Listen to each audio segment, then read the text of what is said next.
that you've had a moment to let this digest, what do you think this 2-game suspension, this impact it'll have on the NFL moving forward? Well, first of all, I think it could have a detrimental impact because we have to take the female audience into consideration. We're told that the NBA, we're told there are reports out there that says that the NFL says that the audience is about 45% female. I found that to be shocking. I didn't think it was that big. But nevertheless, we live in a society where whether you're a husband or a boyfriend or a brother or a father or a son or whatever the case may be, everyone has women in their lives. And let's be clear about this here, especially with you on this show. It's incredibly important to point out that we have a female host. We want to make sure we reiterate to you, there is never an excuse to put your hands on a woman. And you put your hands on a woman, there's a price that you need to pay as a man.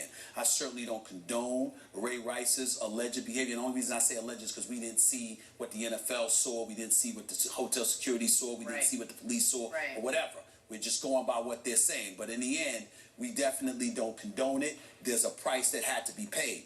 Mark Schlereth was on the air yesterday along with yourself, Skip, and y'all pointed out that y'all didn't think the penalty was up. I didn't have a problem with the penalty simply because of the time that had gone by, what the investigation must have brought to bear in terms of Roger Goodell and his analysis of what transpired, the fiance becoming the wife, the parents being involved, going to counseling and all of this other stuff combined with what we hadn't seen.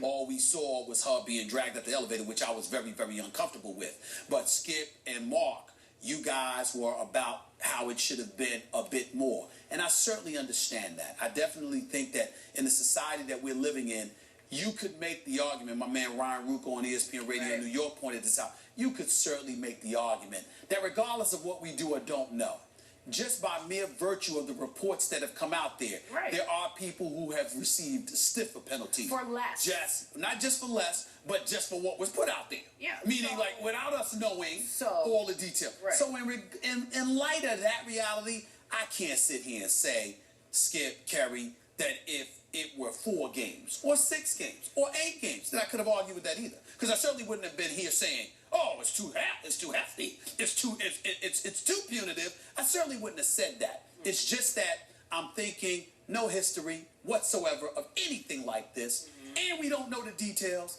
and they're sketchy. I don't know. So I guess I was relying on the NFL and saying the 2 games are safe.